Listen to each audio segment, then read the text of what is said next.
আমি রাজাগোপাল ধর চক্রবর্তীর কাছে আসবো। আজকে সর্বোচ্চ আদালতে কি কারণে নাম বাদ গিয়েছে, এই যে তথ্যগুলো সামনে এসেছে শুনলে অবাক হতে হয়।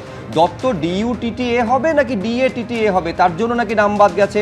শর্মা SH হবে নাকি এস হবে, গাঙ্গুলি হবে না গঙ্গোপাধ্যায় হবে, রায় হবে না রয় হবে, ব্যানার্জি না বন্দ্যোপাধ্যায়। এই আপনার মনে হয় যে এটা নাম বাদ যাওয়ার আদৌ কোনো ইস্যু, এই পেটি ইস্যু আদৌ সর্বোচ্চ আদালতে যাওয়ার মতন ছিল কিনা, সমস্যাকে আগেই সমাধান করা যেত কিনা, আদৌ সংঘাতের মতন পরিস্থিতিতে যাওয়ার মতন গোটা বিষয়টা ছিল কিনা?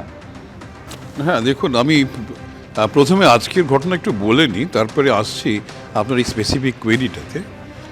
আজকের দেখুন, আমরা যেটা দেখলাম, মানে মমতা বন্দ্যোপাধ্যায় ঠিক করে নিয়েছিলেন যে এটা একটা নির্বাচনী প্রচারের একটা ভালো জায়গা, বুঝেছেন, একেবারে সেই মতন। কেন, যারা যদি কোর্টে কেউ সওয়াল করতে যায়, সে তার নিজের ব্রিফ নিয়েই ভাবে, সে সবাইকে হাত জোর করছে, করছে, মানে তার প্রচারটা কি করে করা যায়, যেভাবে তার গাড়ি বেরোচ্ছে সেভাবে দেখানো হলো, যেভাবে উনি কোর্টে এলেন।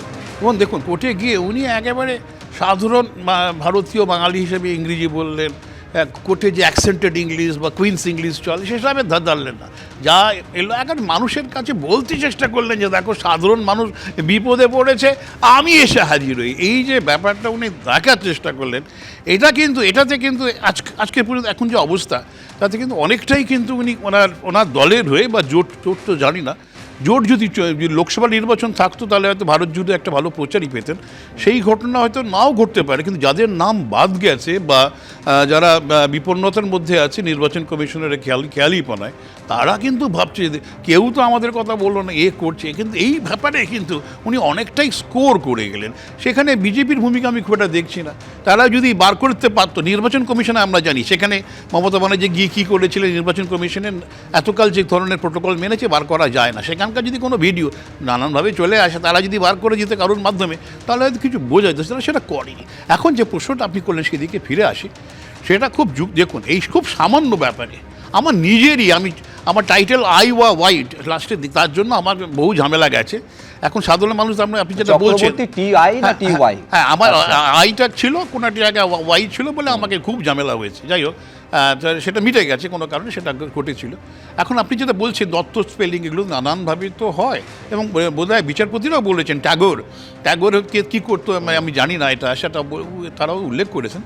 যাই হোক, এই সমস্ত ব্যাপার নিয়ে যেই সময় নষ্ট না করে, যার জন্য আজকে সর্বোচ্চ আদালত এই কথা বলেছে যে বাংলা এবং পদবি সম্পর্কে ধারণা রয়েছে, বাংলা জানে এইরকম কোনো কর্মী রাজ্য সরকার দিক, অফিসার দিক, এবং সেই তালিকাটা যেন সুপ্রিম কোর্টকে সোমবারের মধ্যে দেওয়া হয়, তাহলে তো এই সমস্যাটা এড়ানো যায়। হ্যাঁ, দেখুন, এই যে পদবীর ব্যাপার শুধু বাংলাতে না, নানান ভারতবর্ষের সব জায়গাতেই একই পদবী নানানভাবে লেখা যায়, কোনো ফিক্সড ওইভাবে কিছু নেই।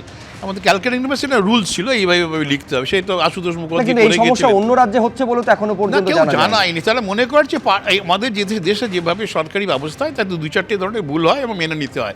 এবিপি আনন্দ, এগিয়ে থাকে, এগিয়ে রাখে।